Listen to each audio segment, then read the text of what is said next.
manière très traditionnelle, je dis combien, au nom de la librairie Mola et du TNBA, je suis heureux d'accueillir Michel Serres. Je le dis aussi en mon nom propre. Nous sommes de vieux amis. Nous sommes de vieux amis, ça fait 60 ans pratiquement que nous nous connaissons, mais tout particulièrement ces dernières années, et j'en suis très, très heureux. Alors, 60 ans, mais c'est aussi le 60e livre, et c'est pas rien quand même. Et en même temps, je me disais que pour représenter ces 60 livres, comment est-ce qu'on pourrait le faire? Si on fait une ligne droite depuis les premiers jusqu'à maintenant, en tirant comme ça ne marchera pas. Évidemment, il faut une arborescence. Et donc, il faut comprendre que les idées sont venues, sont reparties, ont bifurqué, ont foisonné, et que tout ça donne une œuvre tout à fait exceptionnelle. Et je crois que le fait que vous soyez si nombreux à venir écouter Michel Serres chaque fois qu'il passe ici, et c'est la même chose dans d'autres villes, et en est le signe. Bon, même lorsque il s'agit d'un thème qui a déjà été entreaperçu, comme le thème du gaucher qui apparaît à la fin du tiers instruit, eh bien voilà, on a le sentiment toujours d'une surprise. Quelque chose surgit qui n'avait pas été vu alors, et ce quelque chose, c'est le gaucher boiteux. Donc je te laisse nous parler de ce gaucher boiteux. De ce gaucher boiteux. J'avoue d'ailleurs, Patrick, que je suis moi-même gaucher, et comme j'ai été opéré de la hanche au début de l'année, je boitais beaucoup. Oui.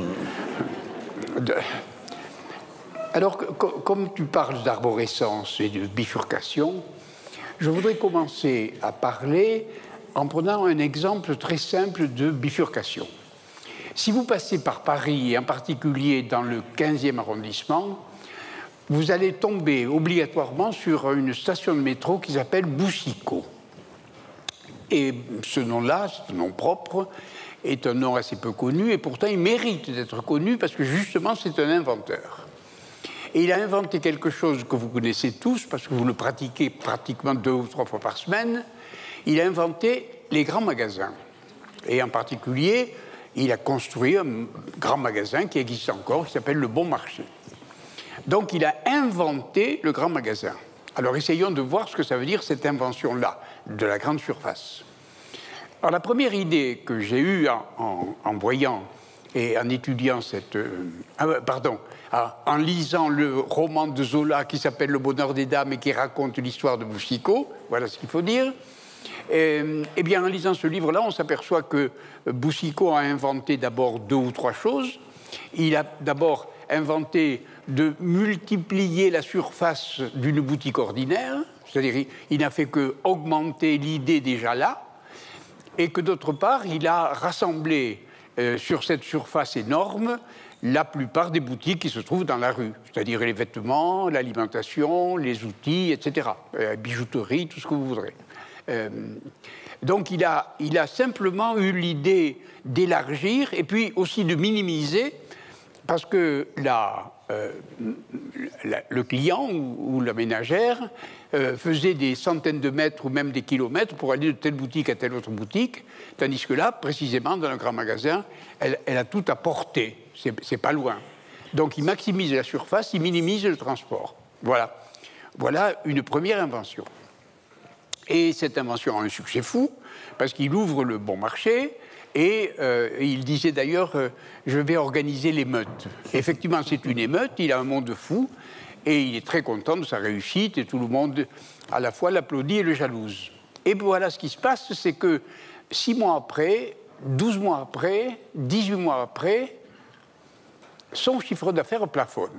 C'est-à-dire, il ne fait plus de progrès, et les comptes à la fin de la semaine ou à la fin du mois sont pratiquement toujours constants. Et il se dit, mais voilà, je ne fais plus de progrès, donc mon magasin va péricliter. Et soudain, il a une idée extraordinaire, il rassemble la plupart de ses employés. Et, ah oui, j'ai oublié de vous dire que quand il a ouvert le grand magasin, mais cela va sans dire, il a mis l'alimentation là, les vêtements de dames là, les vêtements de messieurs là, la bijouterie là, la parfumerie, etc. Il a classé pour que les gens se repèrent dans leurs achats. Et donc, je reviens à cette intuition soudaine qu'il a eue. Il dit, à partir de demain matin, vous allez bouleverser totalement le classement Mais alors, les employés disent, mais c'est pas possible, vous courez à la ruine, à la faillite. Non, non, faites ce que je veux dire. Et tout soudain, voilà qu'apparaît réellement l'invention. Pourquoi? Parce que là, mettons-nous à la place de la ménagère ou du client qui rentre dans le bon marché. Supposez par exemple que la ménagère ait l'intention d'acheter des carottes et des poireaux pour le dîner du soir, pour la soupe du soir. Oui, mais en allant vers l'alimentation, elle est obligée, là, à cause du désordre, de passer par le vêtement. Et donc, elle s'aperçoit en effet que son fils a déchiré son chandail et elle achète un chandail. Que ses bas sont filés et elle achète une paire de bas. Et ensuite, elle passe par le rayon des outils et elle s'aperçoit que son mari était en colère le soir d'avant parce qu'il avait perdu sa clé à pipe. Elle achète une clé à pipe. Bon. Et par conséquent, le résultat de cette affaire, c'est qu'au lieu que la ménagère achète une botte de poireaux, point final, elle achète 5, 6, 7 choses. Et le chiffre d'affaires se multiplie. Vous voyez? Alors, ça, c'est la vraie idée. C'est-à-dire, la première idée est une idée, disons, méthodique. C'est-à-dire, on suit l'idée reçue, on l'améliore, on l'agrandit, on la maximise, on la minimise, bon, on optimise. Mais là, c'est une idée complètement hors du coup. C'est-à-dire, il a bifurqué vraiment. C'est-à-dire, il a mis du désordre dans l'ordre. Alors, ce qui est étrange, c'est que depuis, tous les grands magasins suivent l'idée de Boucicaut, bien sûr. Oui. Combien de fois dans un grand magasin vous êtes paumé, mais finalement, vous trouvez quelque chose que vous ne cherchiez pas. Voilà. Et je crois que c'est ça, Patrick. C'est-à-dire qu'un inventeur, il trouve quelque chose qu'il ne cherchait pas. Mais ce n'est pas seulement Boucicaut. C'est pas seulement Boucicaut. Voyons, prenons un exemple. Prenons Christophe Colomb. Tenez. Christophe Colomb, qui est quand même un découvreur, un des grands découvreurs de notre humanité. Mais c'était un bon astronome, marin expérimenté, très bien, et il a préparé soigneusement son voyage, du point de vue astronomique, du point de vue climat, etc. Et où allait-il? Il allait en Asie. La preuve, c'est qu'on a dit très longtemps, les Indes occidentales. Il allait en Asie, pourquoi? Parce qu'il savait que la Terre était ronde, et comme il savait que la Terre était ronde, et que les navigateurs accédaient à l'Asie par l'Est, et il comptait accéder à l'Asie par l'Ouest, il cherchait l'Asie et il a trouvé l'Amérique. Donc il a de nouveau trouvé ce qu'il ne cherchait pas. Et on a là quelque chose déjà comme un des secrets de l'innovation dont tu parlais, c'est-à-dire cette espèce de bifurcation. On va à tel endroit et tout d'un coup, on bifurque et on trouve autre chose. Mais d'ailleurs, ce n'est pas seulement l'invention entrepreneuriale comme celle de Boucicaut ou l'invention géographique comme celle de Christophe Colomb, c'est purement et simplement l'invention scientifique aussi. Personne ne sait, mais certains gens le savent, que le fameux Newton, qui est un des grands inventeurs scientifiques du monde contemporain, était essentiellement d'abord un alchimiste. C'était un alchimiste. Et il se posait la question de tous les alchimistes, pourquoi certains corps réagissent entre eux et certains corps ne réagissent pas. Ce qu'on appelle en gros l'affinité maintenant. Eh bien, il cherchait dans la nanotaille, dans le petit. Et tout d'un coup, il découvre l'attraction universelle qui vaut pour le Soleil, les planètes, les étoiles, etc. C'est-à-dire, il change complètement d'univers. Vous voyez, là aussi, il y a une bifurcation considérable. Alors bon, une fois qu'on a compris la bifurcation et qu'il y a une sorte de traversée, on se demande en effet, puisque nous sommes tous les deux philosophes, Patrick, qu'est-ce que ça veut dire la méthode? Voilà. Qu'est-ce que ça veut dire la méthode? Parce que ça veut dire un chemin aussi, la méthode. Oui. Ça veut dire que notre vieux Descartes en prend... Et j'ai peur, oui, parce que Parce que la méthode, ça veut dire, si ça veut dire un chemin, ben, le chemin qui va à Talence va toujours à Talence. Point final. Il ne mène pas ailleurs. Le chemin qui amène à Gradignan et pas ailleurs. Vous voyez, il n'y a pas de doute là-dessus. Et par conséquent, si vous suivez un chemin, le chemin de Paris va à Paris. Je crains que la méthode ne soit qu'une recette. Et la recette de la tarte de tatin vous amènera toujours à faire une tarte tatin, il n'y a pas de doute. Et bien, si vous suivez très très bien la recette, elle sera même excellente, vous voyez ce que je veux dire. Mais comment on fait les sœurs tatin? Justement le contraire. Les sœurs tatin ont raté. C'est-à-dire, d'une maladresse, elles ont retourné la tarte. Elles ont été maladroites, enfin gauchères. Voilà, c'est ça. Vous voyez, bifurcation boiteux, sœur tatin gauchère. Oui. La maladresse. La maladresse. Et je ne crois pas, en effet, qu'il y ait une méthode pour inventer. La méthode permet de résoudre des problèmes qu'on connaît déjà. Voilà, donc elle est bonne pour l'enseignement, pour... Voilà. Excellente pour l'enseignement, excellente pour faire des problèmes pour les étudiants commençants, mais ça ne vaut pas... c'est comme si on disait, Patrick, qu'il y a une martingale pour les jeux de hasard. Vous savez, quand vous jouez à roulette ou des trucs comme ça, il n'y a pas de martingale. La martingale, ça voudrait dire qu'il y a une méthode pour gagner. S'il y avait vraiment une méthode pour gagner, tout le monde gagnerait. Et si tout le monde gagnait, il n'y aurait pas de jeu, bien entendu. Et par conséquent, il y a Poincaré a donné un point final à cette affaire que pour les joueurs, il a fait un théorème extraordinaire qui s'appelle le théorème de la ruine du joueur. Théorème de la ruine du joueur. Si vous jouez à un jeu de hasard, vous êtes certain de vous ruiner à terme. Voyez, et c'est la seule méthode qu'on connaisse qui réussisse. Vous voyez, exactement. Et donc là, les exemples que j'ai pris, Patrick, l'exemple de Boucicault, l'exemple de Christophe Colomb, l'exemple de Poincaré, là, ou l'exemple de Newton, mais pourquoi j'ai cherché ça? Eh bien parce que, alors là je reviens peut-être à Petite Poucette, au livre précédent, comme vous l'avez dit, et dans Petite Poucette, je créais, si vous voulez, le portrait de la personne qui était dans la génération d'après la mienne et qui...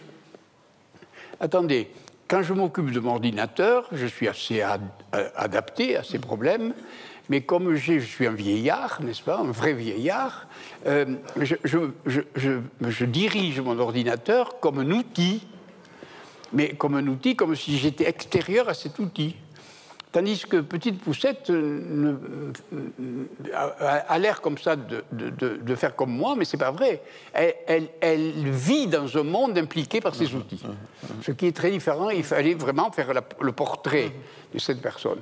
Alors, ce changement incroyable, ce changement, si vous voulez, assez important, fait que nous vivons aujourd'hui, en effet, une époque de transition vraiment très importante. Et dès le moment où on vit une époque de transition, on est bien obligé, en effet, de se poser la question de l'innovation, de l'invention. Et c'est pour ça que j'ai écrit Le Gaucher boiteux, qui est le deuxième portrait, si tu veux, pour essayer de comprendre ce qu'on peut comprendre dans ce geste extraordinaire qui aboutit à de l'imprévisible, à de l'inattendu. Voilà, exactement. Et ce que je trouve extraordinaire dans l'histoire, dans l'image du gaucher, dans ce personnage conceptuel, mais voilà, personnage vraiment, c'est qu'en fait, il développe une intuition, enfin, plus qu'une intuition, il développe ce que Lucrèce avait dit sur le modèle physique. La chute des... Il y a eu une bifurcation, voilà. Et c'est la bifurcation précisément qui crée le monde. C'est la bifurcation qui crée le monde. Alors voilà, cette bifurcation est très intéressante et a plusieurs applications, me semble-t-il. Parce que tu as raison de donner l'image des atomes qui tombent, et à mesure qu'ils tombent de façon parallèle, il ne se passe rien, évidemment. Mais dès le moment où il y a une bifurcation, un atome en rencontre un second, un troisième, etc., et ça crée des choses. Donc il y a là maintenant quelque chose qui s'appellerait une rencontre. Une rencontre. Et quand on parle de rencontre, moi, j'aimerais bien raconter des rencontres. Par exemple, un jour, un professeur de Cambridge avait rendez-vous avec son collègue pour jouer au tennis, sur le cours de tennis. Et le collègue n'est pas venu, il était malade ou quelque chose comme ça. Alors il s'ennuyait, il cherchait quoi faire. Et sur le cours d'à côté, il y avait un autre joueur qui attendait son partenaire et qui n'était pas venu. Alors ils se rencontrent et ils disent si on jouait ensemble. Alors ils ont joué tous les deux. Et puis ils sont passés à la douche. Et si on prenait un verre de bière. Mais qui es-tu? Ben, je suis professeur de grec. Ah, très bien. Et toi? Ben, je suis employé à l'Amirauté au service du chiffre. Ah bon, tu es marin? Oui, moi je suis prof, très bien, etc. Mais qu'est-ce que tu fais en grec? Oh, le type lui dit, je suis très embêté parce que le grec très archaïque a des écritures très difficiles à décoder. Et il y a une écriture qu'on appelle le linéaire B, qui n'est pas décodé, qu'on ne connaît pas, qu'on ne comprend pas. Ah, lui dit l'autre, je suis au service du chiffre. On pourrait peut-être travailler ensemble. Ils ont découvert le décodage du linéaire B à cause de la partie de tennis. Tu vois, pam, ça bifurque, et voilà. C'est tout à fait extraordinaire. Ça va donner des idées aux gens qui jouent au tennis. Non, non. C'est pas seulement le tennis, c'est le fait de rencontrer quelqu'un qui est d'une spécialité tout à fait différente. Tenez, je vais vous raconter une autre histoire qui nous concerne tous les deux, Patrick. C'est à l'école normale, puisque c'est là que nous sommes connus. Et à l'école normale, dans les années 52-55, c'est-à-dire bien avant toi, puisque moi je suis du néolithique tardif par rapport à toi. Vous savez que l'école normale a une sorte de tradition de mélanger les scientifiques et les littéraires, ce qui est une merveille.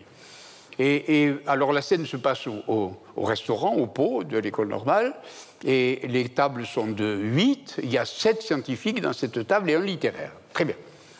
Et les scientifiques sont extraordinairement excités parce qu'ils viennent de toucher, de recevoir les premiers computers, c'est-à-dire les premières machines à calculer, si vous voulez, qui arrivent d'Amérique et qui leur fait un bond dans le progrès des performances possibles dans le laboratoire. Très bien. Donc ils font l'éloge, etc.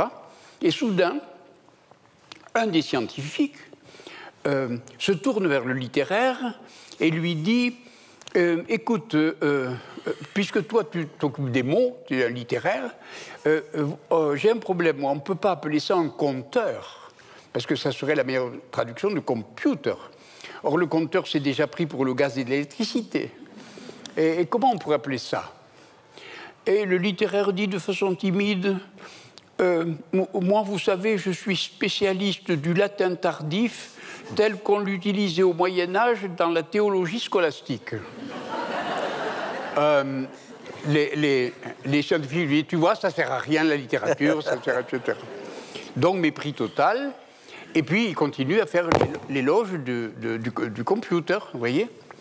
Et le littéraire les écoutait, les oreilles grandes ouvertes, les yeux ébahis. Et à un moment, le littéraire leur dit « Ah, mais j'ai tout compris, j'ai absolument compris. Vous êtes en train de parler, comme moi, de ma thèse. » « De ta thèse, disent les scientifiques, c'est pas possible. »« Mais si, je fais ma thèse sur le Deus ordinator. » Le Dieu qui crée le monde pondéré sur un numéro, tu sais, par poids, mesure et code, et nombre. Alors, les stupéfaits, les scientifiques se retournent et disent « Mais on va appeler ça un ordinateur. » Voilà comment est né le mot ordinateur. C'est-à-dire que, oui, c'est vrai, c'est historique, c'est même, on connaît très bien Jacques Perret, le latiniste, qui racontait cette affaire. Et oui, le mot ordinateur a été créé en langue française à cause d'une rencontre, comme celle du linéaire B. Oui. Et on pourrait multiplier les exemples là et dire que précisément ce qui est intéressant dans l'enseignement peut-être, mais aussi dans la recherche, mais aussi dans l'invention, c'est de favoriser ces rencontres-là. C'est-à-dire avoir des enseignements ou des recherches transverses. La fameuse interdisciplinarité, voilà, tellement prisée et méprisée. Et qui est rare, puisque l'université coupe en deux, mais d'un côté les scientifiques, de l'autre côté les littéraires, ce qui fait d'un côté les instruits incultes, de l'autre côté les cultivés ignorants. c'est-à-dire deux populations d'imbéciles. Mais alors, en prenant comme point de départ le clinamen, donc ça signifie qu'on peut trouver dans la nature le même type de processus que celui qui est à l'œuvre dans... Ça, c'était intéressant. Parce que tu as raison de poser la question, parce que ça nous fait faire un pas de travers aussi, cela. Je veux dire par là que les deux héros dont je vous parle, le petit Poucette et le gaucher boiteux, vous avez remarqué qu'ils ne sont pas vraiment des héros au sens de Hollywood. Ce n'est pas des Superman, ce n'est pas des costauds, comment on appelle ça, l'homme augmenté aujourd'hui. Ce n'est pas le gagnant, pas du tout. C'est la petite Poucette, hein, elle est petite. Et le gaucher boiteux, il est gaucher, il est boiteux, il n'est pas vraiment un gagnant. Vous voyez, et ça enseigne l'humilité dans la recherche. L'humilité, c'est ça, c'est petite Poucette. C'est être gaucher dans un monde de droitier. Être boiteux dans un monde où on ne fait que célébrer le vainqueur du 100 mètres. Donc c'est l'humilité humaine. Et l'humilité devant les idées. Mais la question que tu poses m'amène à découvrir qu'il y a une seconde humilité. C'est l'humilité devant le monde. Puisque tu parles des atomes, etc., parlons-en. Et voyons, je raconte encore. Quand j'ai été élu à cette assemblée de malfaiteurs qu'on appelle l'Académie française, un m'a demandé d'aller faire une conférence à l'Académie des sciences. Évidemment, je n'avais pas un poil de sec parce qu'il n'y avait que des prix Nobel, des inventeurs, des gens extraordinaires. Et j'ai beaucoup réfléchi à ce que j'allais leur dire. Et je les ai d'abord remerciés de m'avoir enseigné tant de choses. Mais au fond, je me suis repris et j'ai dit non. Vous m'avez appris qu'une chose, une seule chose. Et c'est une chose décisive pour moi, philosophe ou historien. C'est que depuis déjà 50 ans pour certains, 100 ans pour d'autres, et 2 ou 3 ans pour certains d'entre vous, vous avez réussi cette performance de dater vos objets. De dater vos objets. Et par conséquent, le cosmologue ou l'astrophysicien sait dater à 15 milliards d'années le Big Bang. Et puis, il développe un modèle qui est l'univers en expansion, et pendant des dizaines de milliards d'années. Et puis, à l'astrophysicien cosmologue succède le physicien du globe, qui dit, dans ce monde-là, il est arrivé une sorte de miracle, c'est-à-dire qu'une planète s'est formée par accrétion de planétésimaux et s'est trouvée dans une situation miraculeuse à telle distance de son étoile, qui s'appelle le Soleil, et dans telle et telle condition de rotation, telle que... Ah ben oui, mais ça, c'est né il y a 4 milliards d'années. Mais cet environnement-là, qui a été très précis pour ce qui concerne ces conditions, a fait que 200 millions d'années après est née une molécule qui s'est mise à se repliquer. Et à ce moment-là, le physicien du globe s'arrête de parler, et c'est le biochimiste et le chimiste qui se mettent à parler. Et le chimiste dit, oui, c'est très bien, c'est une molécule en effet qui se duplique, il a telle et telle propriété, il y en a, on peut la nommer, etc. Elle date en effet de 3 milliards 800 millions d'années, très bien. Mais à partir de là, on sait dater l'arrivée des pluricellulaires, à partir des monocellulaires. On sait dater exactement l'explosion du Cambrien au moment où les pluricellulaires se couvrent d'une sorte de cuirasse, comme les homards ou la chitine des insectes, et puis ça continue, etc. Et à ce moment-là, le chimiste et le biochimiste s'arrêtent de parler, et c'est le naturaliste qui se met à parler. Et le naturaliste dit, ah ben oui, je sais très bien dater l'arrivée de telle espèce, la durée de vie de telle espèce, la disparition de telle espèce, et ainsi, il peut enchaîner, en effet, à la Darwin, si tu veux, l'arborescence des espèces. Et attention, je disais à mes collègues de l'Académie, vous m'avez appris ça, c'est-à-dire qu'après l'arborescence des espèces, alors à ce moment-là arrive un miracle, alors là, c'est plus le biologiste ou le naturaliste qui parle, c'est, disons, le paléoanthropologue, parce qu'arrive un événement extraordinaire, la femme. Ah non, Homo sapiens, je veux dire. Ah oui, alors on a daté, suivez-moi maintenant, on a daté tous les événements avec toutes les sciences, d'accord. Oui, mais il faut revenir à notre idée de tout à l'heure, Patrick. C'est-à-dire que qu'est-ce qui est arrivé pendant cette succession de temps? Il est arrivé tout le temps du nouveau, tout le temps des inventions, tout le temps des innovations.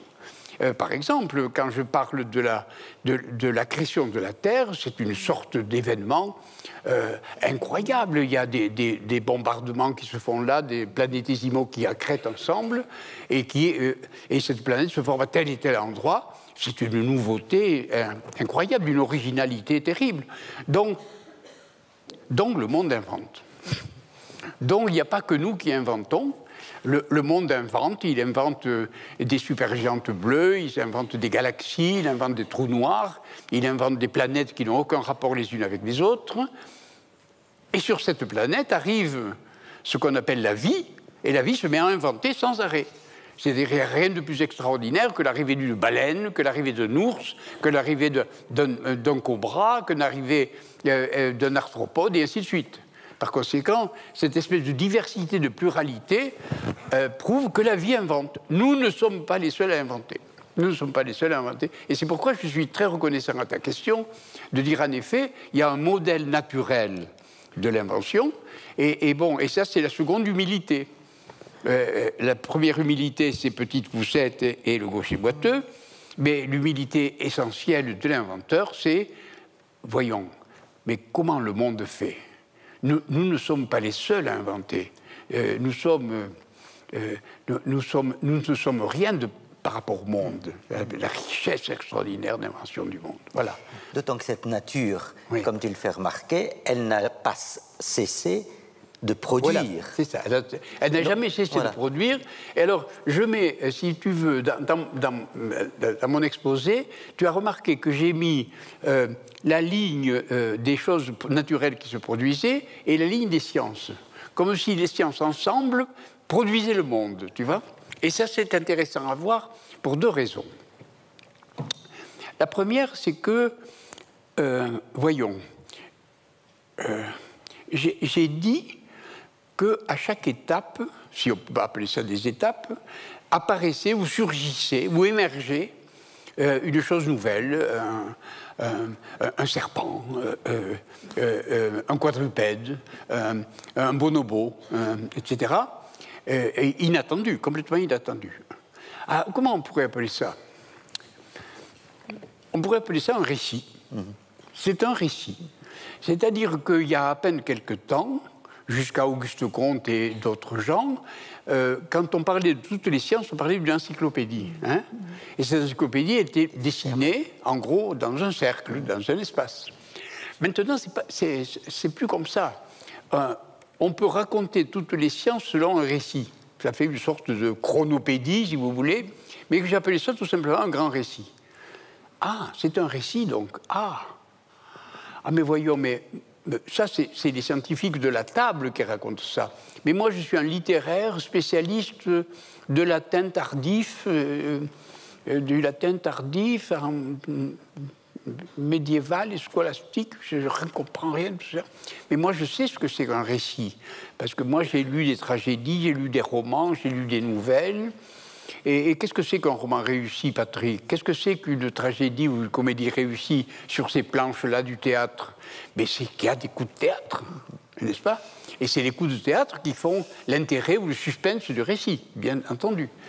Et par conséquent, une œuvre littéraire, et même pas seulement les œuvres de littérature, mais les œuvres d'histoire elles-mêmes, c'est quand même très inattendu, la périsse de la Bastille, quand même. Et très inattendu qu'on coupe la tête à Lavoisier. Bon, très bien. Et donc, l'histoire est pleine de coups de théâtre. Ah oui, mais si ce que nous disons, Patrick, est vrai, alors là, on va assister à des noces extraordinaires, à des épousailles, à des fiançailles, à des accordailles extraordinaires, parce que finalement, les littéraires et les scientifiques, non d'un chien, ils font la même chose. Ils font la même chose. Vous voyez, que le récit de toutes les sciences n'est pas une suite logique, déductible, c'est-à-dire un chaînon n'est pas déductible du précédent, mais il est bien évident que tout d'un coup, un messager arrive et dit « Ah ben voilà, les deux Horaces ont été tués et le troisième est en fuite. Donc Rome a perdu. » Alors tout se passe, c'est épouvantable, etc. Et 2 actes après, un messager arrive et dit « Ah ben non, l'Horace qui fuyait s'est retourné, il a tué les 3 Curias et donc Rome a gagné. » Et c'est un peu comme ça chaque fois. Sélection, mutation, c'est vraiment des choses inattendues. Et du coup, on voit que la structure chaotique, enfin, la structure... Quand je dis chaotique, ça veut dire à la fois hasardeuse et rationnelle. Vous voyez, c'est-à-dire, en amont, on ne peut pas prévoir, mais en aval, on peut toujours trouver des causes et des conditions. Et ça, c'est à la fois quelque chose qui est profondément scientifique, tu vois, mais profondément littéraire. C'est-à-dire que quand on lit la tragédie d'Horace, dont je viens de parler, on va de coup de théâtre en coup de théâtre, c'est tout à fait inattendu, imprévisible et nouveau, mais quand c'est fini, on dit « Oh, c'est un chef-d'œuvre d'une grande rationalité. » Oui, ça ne peut être que comme ça. Voilà, exactement. Est-ce que l'œuvre littéraire, au fond, qui dominerait tout ça, ne serait pas les Métamorphoses d'Ovide, parce que... Oui, je suis très attiré, en effet, par les Métamorphoses. C'est un des grands livres de l'esprit humain, bien entendu. Et les Métamorphoses sont intéressantes parce que, justement, c'est un essai profond pour comprendre ce qui arrive de nouveau. Et ce qui arrive de nouveau dans les Métamorphoses d'Ovide, c'est intéressant parce que ça allie complètement l'univers humain et l'univers matériel ou astronomique. Et par conséquent, c'est bien dans la même lignée, cette affaire-là, de cette espèce de transversalité, vous voyez. Et au fond, je dirais volontiers que le livre Gaucher boiteux est un livre un peu contre l'analyse. La nécessité de la synthèse, la nécessité de traverser, la nécessité de créer des choses où les gens se rencontrent qui n'avaient pas l'habitude de se parler. Voilà. Et ça, c'est très peu fait dans les universités. Je souhaite que ça se fasse de plus en plus. Et aujourd'hui, nous avons besoin de ça, parce que la plupart des problèmes contemporains sont des problèmes transverses, qui demandent effectivement des solutions transverses. Voilà, exactement. D'où aussi l'intérêt que ces idées peuvent avoir dans le domaine de la politique. Oui. Parce qu'au fond, voilà, tu fais l'éloge du doux, oui. Oui. Avec des pages merveilleuses, mais l'ennui avec le dur, c'est qu'il crée des indurations qui durent, quoi. Donc c'est difficile de les liquider ou de les Alors là, liquéfier. tu rentres dans le dernier chapitre de mon livre, que j'ai intitulé « L'âge doux », ce qui a fait hurler beaucoup de gens, et je voudrais quand même me justifier sur l'âge doux. Bien sûr, bien sûr. Voilà. Quand j'ai utilisé l'adjectif « doux », je n'ai d'abord voulu que traduire en français l'expression... Vous savez que quand on regarde un ordinateur, qui est une machine de Turing, on sait parfaitement qu'il y a d'un côté le matériel, de l'autre côté le logiciel, le support et le message, c'est-à-dire le hardware et le software. Hein. Et hard et soft, ça veut dire dur et doux. Ouais. Et par conséquent, le dur, c'est le matériel avec lequel les machines sont faites, et le doux, c'est les messages qui transitent par ce matériel. Très bien. Et par conséquent, moi, j'aime bien traduire, en effet, en français, parce que il y a longtemps que je ne dis plus Microsoft, par exemple, je dis Minimum.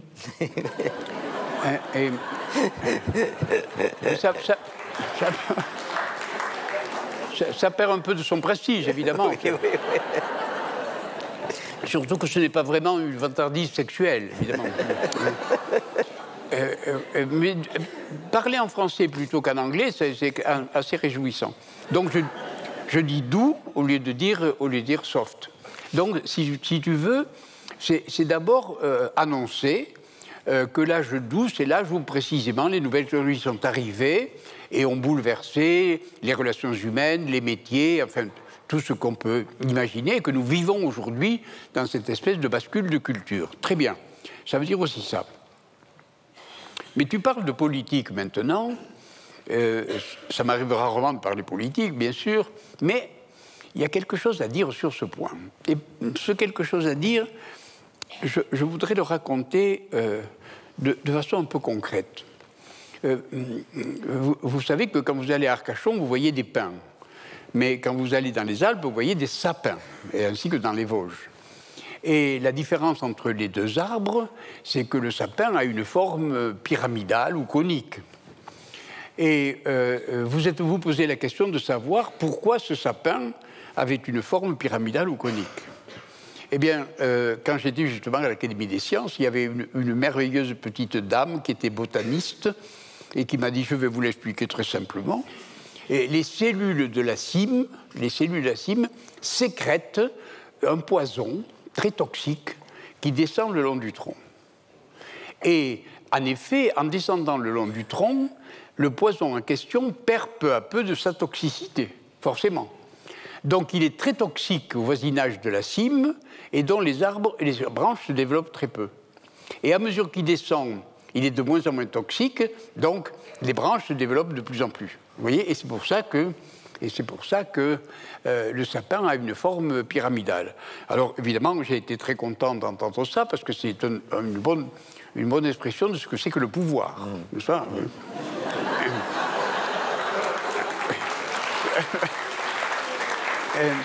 Et dans l'âge doux, c'est pourquoi je l'appelle l'âge doux, c'est qu'au schéma concernant le sapin, si vous voulez, se substitue un schéma de ces arbres qui sont plutôt en boule, comme l'érable boule, etc., où il n'y a pas de sommet, où personne, aucune cellule ne sécrète de la toxicité, et dont toutes les branches se développent de façon à peu près les mêmes.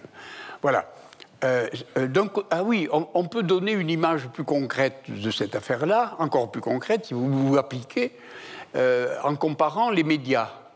Lorsqu'on est devant la télévision, il y a un animateur et des millions de téléspectateurs. Un et des millions. Vous voyez, c'est-à-dire c'est le sapin. Tandis que quand vous êtes sur l'ordinateur, il y a autant d'émetteurs que de récepteurs. Il y a autant d'émetteurs que de récepteurs. Et dès le moment où il y a autant d'émetteurs que de récepteurs, on peut imaginer, non pas une réponse à ta question, mais un rêve utopique de ce que pourrait être en effet une société vraiment démocratique en modèle de réseau. Et là, je serais content avec toi, si tu veux, de composer une fable de La Fontaine qui s'appellerait « La chaîne et le réseau ». Hein, voilà. C'est absolument floral.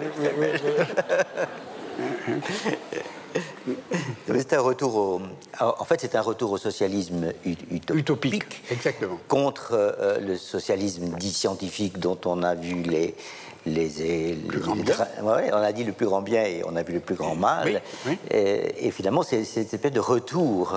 Il y a une sorte d'utopie en formation. Il n'y a pas de doute là-dessus. En effet, dès le moment où tu as un modèle en réseau, il est bien évident qu'il n'y a pas de sommet, il n'y a pas de base, et il y a quelque chose comme un échange un à un échange chacun à chacun, etc., où celui qui reçoit émet autant que celui qui donc, il y a en effet quelque chose dans l'âge doux qui est vraiment doux. Voilà. C'est ça que il n'y a pas de poison toxique qui descend de la cime. Voilà. D'ailleurs, je voudrais ajouter un mot, s'il te plaît, Patrick. C'est que dans doux, quand même, c'est un autre sens que ce sens abstrait, ou ce sens intellectuel. Doux, ça veut dire la peau de bébé, ça veut dire la douceur du contact, etc. Et c'est pour ça que j'ai été critiqué. Voyons, ce n'est pas l'âge doux. Aujourd'hui, c'est au contraire, le monde est à feu et à sang, il y a des crimes partout, etc.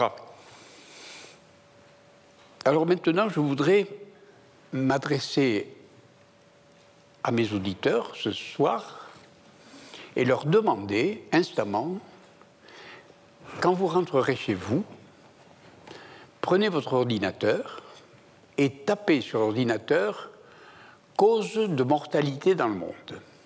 Causes de mortalité dans le monde. Et apparaîtra un tableau où toutes les causes de mortalité dans le monde sont classées par ordre décroissant et où les chiffres sont émis par l'OMS, par toutes les organisations internationales. C'est des chiffres absolument officiels. Eh bien, la question est de savoir quelle est la dernière cause de mortalité dans le monde. C'est-à-dire celle dont la classification dit pratiquement c'est négligeable par rapport aux autres causes de mortalité. Eh bien, c'est le chapitre guerre, violence, terrorisme. C'est la dernière cause de mortalité dans le monde. Par conséquent, lorsque vous entendez dire que le monde est à feu et à sang, je ne suis pas complètement sûr que ça soit vrai. Vous voyez ? C'est-à-dire qu'il y a là, il y a une leçon que j'ai prise, moi, parce que quand j'ai tapé cela, j'étais stupéfait de m'apercevoir. Alors, il y a des chiffres dont on en parlait tout à l'heure, Patrick. Il y a un chiffre qui m'avait beaucoup frappé, qui date de 2013, je crois, que 17 citoyens américains étaient morts pour cause de terrorisme, aussi bien en Amérique qu'en Irak, en Afghanistan, etc. Et 90 000 personnes étaient mortes pour cause de tabac. Peut-être que Philippe Maurice est plus dangereux que Daesh. Et par conséquent, oui, on est peut-être dans un âge plus doux qu'on ne le croit.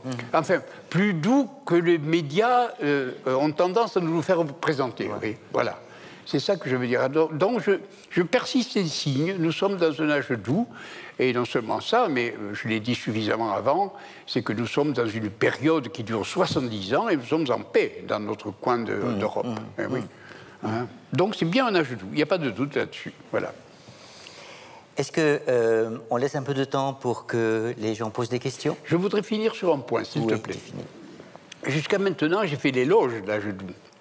J'ai fait l'éloge de l'âge doux. Et tout le monde, d'ailleurs, me critique parce qu'on dit que je suis optimiste, que je suis béat. Bon, non, c'est pas du tout ça. J'ai tout à fait conscience des problèmes que pose Internet, quoi, que posent les nouvelles technologies, que pose, etc. Et un des problèmes qui est posé aujourd'hui par la diffusion, si vous voulez, de ces technologies, c'est un problème très particulier qui caractérise vraiment notre temps et sur lequel il faut vraiment faire attention. Supposez par exemple que vous ayez, au lieu d'avoir un métier ici et là, que vous pouviez travailler à distance. Ben, vous travaillez à distance, c'est quand même très pratique, vous ne quittez jamais la maison. Vous ne voyez plus personne. Supposez par exemple que vous soyez agriculteur. Ben, il y avait, comme tu le sais, 70% d'agriculteurs en 1900, nous sommes 0,8% d'agriculteurs aujourd'hui. Les agriculteurs sont tout seuls. Vous savez sans doute que l'espérance de vie a cru de façon extraordinaire, presque verticale, entre 1950 et aujourd'hui. Et cette espérance de vie a fait que, ben oui, une femme de 60 ans aujourd'hui est plus loin de sa mort qu'un nouveau-né en 1700. Ce qui est extraordinaire, n'est-ce pas? Une femme de 60 ans aujourd'hui est plus loin de sa mort qu'un nouveau-né en 1700. Par conséquent, il y a beaucoup de vieillards, dont je suis, et ces vieillards, quelle est leur caractéristique? Ah ben, c'est très simple, ils ont perdu leurs parents, certainement, ils ont perdu leurs égaux, ils ont perdu leurs amis, parce que, évidemment, l'espérance de vie fait qu'à mesure que tu vieillis, tu perds évidemment les gens, rien que pour des raisons statistiques, et donc tu vas te retrouver tout seul. Et tu vois, et puis, je parlais du travail à distance tout à l'heure, et il est bien évident que les problèmes du chômage fait que si vous n'avez comme relation, comme tissu, comme réseau social que le travail, si vous perdez le travail, vous êtes de nouveau tout seul. Donc le problème de la solitude, devient un problème majeur aujourd'hui, et c'est pour ça que je voudrais parler non seulement du gaucher boiteux, mais du livre qui suit. Du livre qui suit. Parce que après le gaucher boiteux, j'ai fait un petit livre, je crois qu'il est là d'ailleurs, un petit livre de dialogue avec mon fils. Mon fils se trouve secrétaire général des Petits Frères des Pauvres. Et étant secrétaire général des Petits Frères des Pauvres, il a lancé un mouvement qui s'appelle Mouvement national contre l'isolement des personnes âgées. Vous voyez ? Et je lui ai demandé un jour, est-ce que je peux t'aider, parce que ça m'intéresse, etc. On a eu un dialogue, et finalement, avec ce dialogue, on a fait un petit livre pour mobiliser un peu les gens contre ce problème. Alors, ce problème n'est pas seulement lié aux nouvelles technologies, tu l'as vu, c'est aussi la paix. Par exemple, quand on vit, vous visitez la Lozère, vous visitez l'Ariège, vous visitez la Meuse, vous visitez la Creuse, vous verrez des fantômes très vieux traverser des villages déserts, vous voyez, bon. Par conséquent, là, le problème de solitude devient un problème vraiment très, très passionnant et profond. Et là, j'ai bien voulu m'engager avec lui, de façon humanitaire, si vous voulez, pour essayer de résoudre cette question. Voilà. Mais alors là, ça a une dimension vraiment éthique. Oui. Oui. Ouais. Oui, éthique, certainement. Bonne question, mais aussi anthropologique. C'est-à-dire, si tu veux, essayons de voir les choses. C'est très intéressant. Par exemple, quand j'étais chez moi, ou seul, ou avec ma femme et mes enfants. J'étais chez moi, ça s'appelait un espace privé. Mais maintenant, chez moi, c'est plus un espace privé. Il y a la télé, il y a la radio, il y a Internet, etc. Tout le monde rentre chez moi. Par conséquent, l'espace privé est devenu un espace public. Attention, attention. Regardez maintenant l'espace public. L'espace public, il y a plein de gens qui ont des écouteurs, plein de gens qui tapent sur le truc, etc. Et chacun est complètement seul. Et par conséquent, l'espace public est devenu un espace privé. Il y a une sorte de renversement de l'espace. C'est très curieux. Et par conséquent, tu vois là que le problème de la solitude est lié à un problème, alors que tu connais peut-être mieux que moi, c'est la naissance de l'individu. L'individu a mis longtemps je crois que l'inventeur de l'individu, c'est Saint Paul, hein, il n'y a plus ni juif, ni grec, etc. Il n'y a plus que moi, égaux. Mais il a fallu Saint-Augustin, Descartes, Rousseau, pour peu à peu amener l'individu. Et l'individu est né, petite poussette, et peut-être le premier individu. Bon. Mais du coup, les anciennes appartenances sont foutues en l'air, complètement. Et donc, le problème contemporain vraiment majeur, c'est de créer de nouvelles appartenances. Et voilà de nouveau la politique dont tu parlais, Patrick. Et voilà aussi l'annonce d'une réflexion sur la philosophie de l'histoire. Exactement, oui, oui. Mais ça, c'est mon secret. Et oui, c'est le prochain livre. Tu sais que quand on allume un feu, il ne faut pas trop souffler au début. On peut souffler quand le feu est... C'est pas grave. Mais avant, il ne faut pas trop souffler. Alors, je ne te répondrai pas à ta question.